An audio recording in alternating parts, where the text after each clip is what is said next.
Welcome to Mere Alpha Television. In a time when England was not yet England, when kings fell, kingdoms burned, and the Viking tide seemed unstoppable, one man would rise, not as a warrior first, but as a scholar. This is episode 3 of Crowned Origins, The Rise of Kingdoms. This is the story of Alfred the Great, the king who saved England. Imagine a world where England does not exist. There is no London as we know it, no unified law, and no common language. In the winter of 878, the last spark of English resistance is hiding in a swamp. The great heathen army, a tide of Viking iron and fury, has swallowed every kingdom from Northumbria to East Anglia. Only Wessex remains, and Wessex has been reduced to a single man, King Alfred.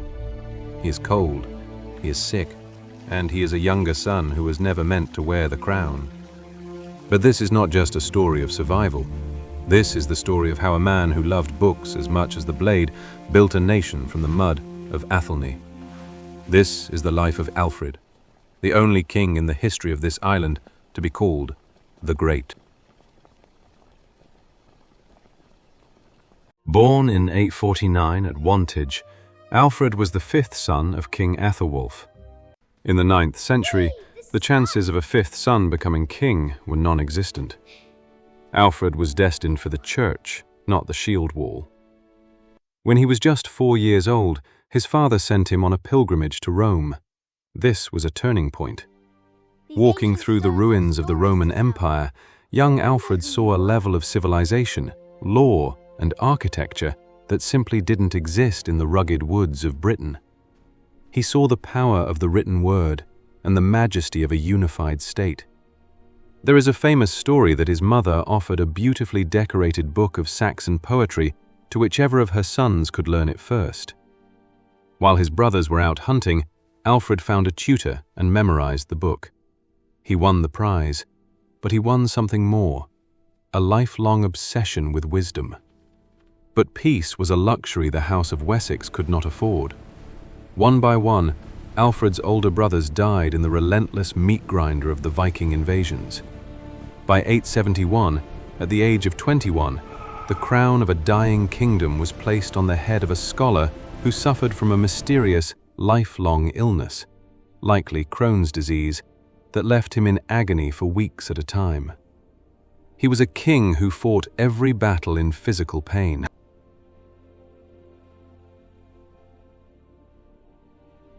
The Vikings weren't just raiders anymore.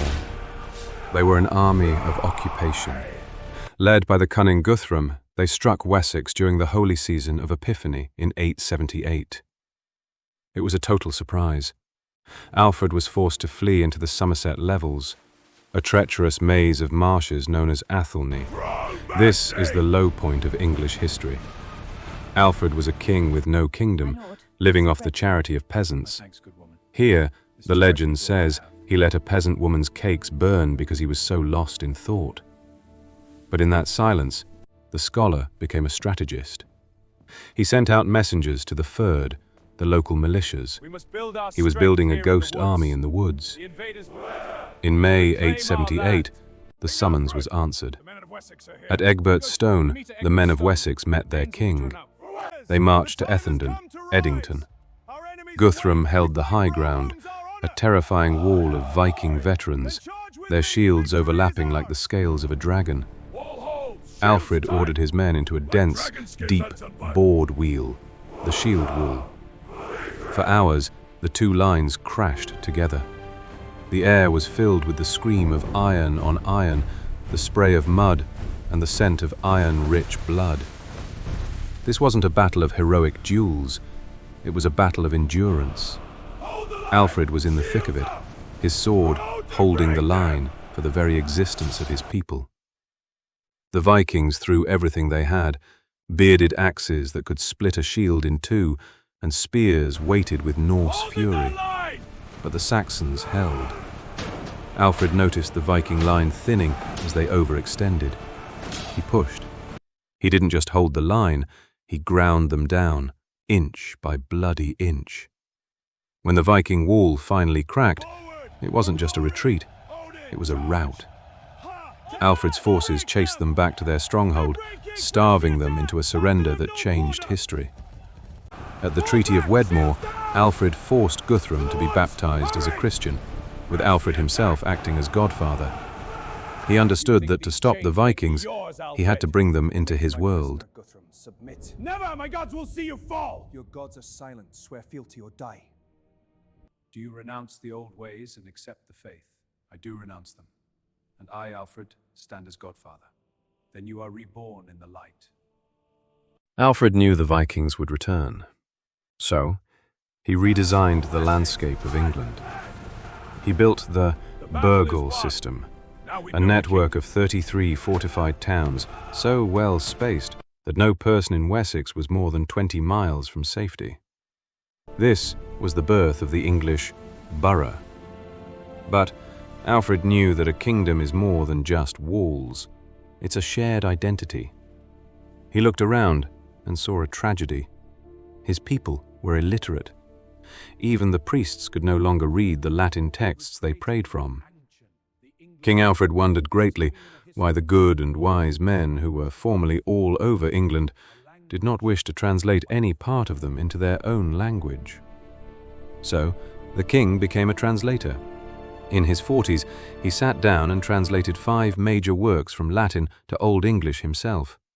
He founded schools where the sons of freemen could learn to read in their own tongue. He codified the laws, drawing from the 10 Commandments and the ancient codes of his ancestors, ensuring that the poor man and the rich man were judged by the same standard. He was creating Angelkin, the English people. He was giving them a history, a law, and a language to fight for. My young scholars, heed my words. Through learning, we preserve our kingdom. Yes, my king, we will study diligently. Alfred died on October 26, 899. He was only 50 years old. He left behind a kingdom that was fortified, literate, and united by a common law. His son, Edward, and his grandson, Athelstan, would go on to fulfill his dream, becoming the first true kings of a united England. Alfred never saw the final victory. He spent his life fighting a war he didn't want and a disease he couldn't cure. But because he chose the pen as often as the sword, he didn't just save a kingdom. He invented a nation. When you look at the map of England today, you are looking at the shadow of Alfred, the scholar, the warrior, the great. This is the end of the 3rd episode of Crowned Origins, The Rise of Kingdoms. For new episodes, subscribe to Mia Alpha Television.